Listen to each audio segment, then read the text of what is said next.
5 కోట్ల మంది ప్రజలు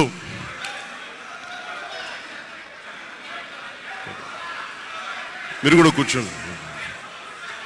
చాలా చారిత్రాత్మకమైన తీర్పిచ్చిన రోజు ఇది.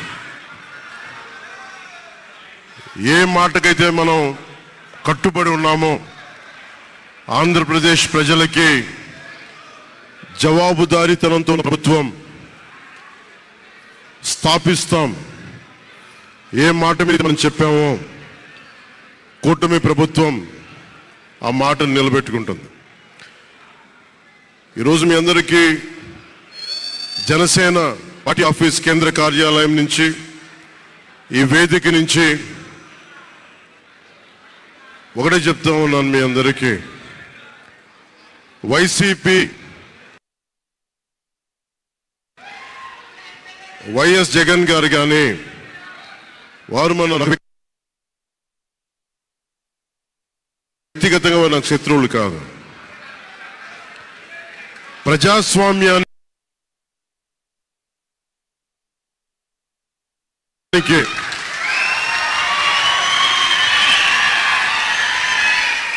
ఇది ఓడిపోయారు కదా అని చెప్పి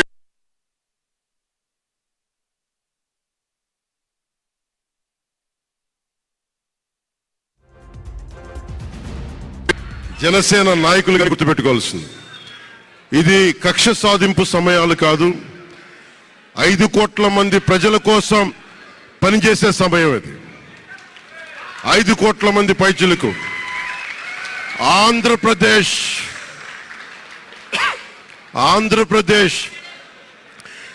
విభజన జరిగినప్పటి నుంచి ఈ రోజు దాకా మనం అడుగుతూనే ఉన్నాం. ఆ రోజులు అయిపోయినాయి, ఆ చీకటి రోజులు అయిపోయినాయి. ప్రతి ఒక్కరం బాధ్యతతోటి భవిష్యత్తు తరాల కోసం బాధ్యతని భుజాల మీద వేసుకొని చాలా బాధ్యతాయుతంగా జవాబుదారీతనంతో కూడిన రాజకీయ ప్రభుత్వం, రాజకీయ మనకి ఆలోచన విధానం ఉంటుంది.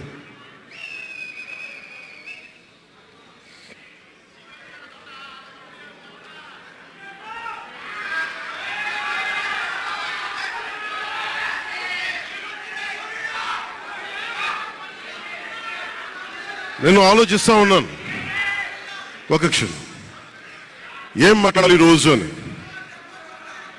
ఒక నిమిషం, ఏం మాట్లాడాలి ఈ రోజున అనుకుంటా ఉన్నాను. నా జీవితంలో ఎప్పటిదాకా విజయం తెలియదు నాకు.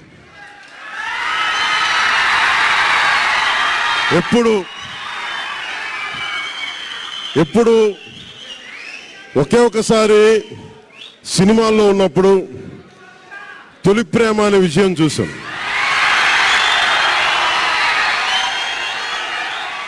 ఆ తర్వాత నాకెవ్వరు నేను విజయం సాధించానని కానీ డబ్బులు వచ్చినాయని కానీ ఏ ఒక్క సినిమా విజయం చెప్పలే నాకు. నా జీవితం అంతా ఎప్పుడు కూడా దెబ్బలు తింటానో, మాటలు పడతానో, తిట్టించుకుంటానో. నేను ఎంత ఎదిగా నాకే తెలియదు. మీ గుండెల్లో ఈ రోజు నన్ను తీసుకొచ్చి 21 గెలిచే వరకు నాకే తెలియదు.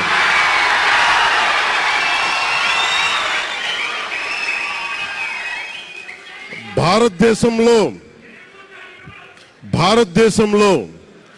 100కి 100% కొట్టామంటే జనసేన.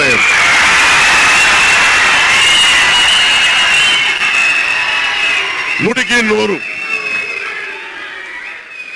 ఇది ఎందుకు ఈ విజయం జనసేన లేదంటే జన సైనికుల్లో, వీర మహిళల్లో జనసేన నాయకులది కాదు, కేవలం వారిదే కాదు, 5 కోట్ల మంది ప్రజల ఆకాంక్షదే. మార్పు కావాలి.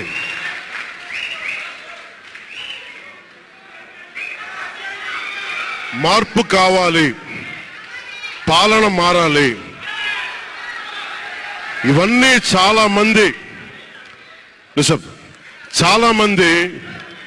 కోట్లాది మంది ప్రజల ఆకాంక్ష. ఈరోజు ప్రజల తీర్పు.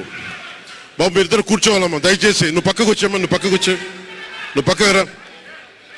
నువ్వు కొంచెం ముందుకన్నారా, మీరు కొంచెం ముందుకు రండి అమ్మా, మీ ఒక అడుగులు ముందుకు రండి. మీరు కూర్చో, ఇబ్బంది పడతాను, దయచేసి కూర్చో.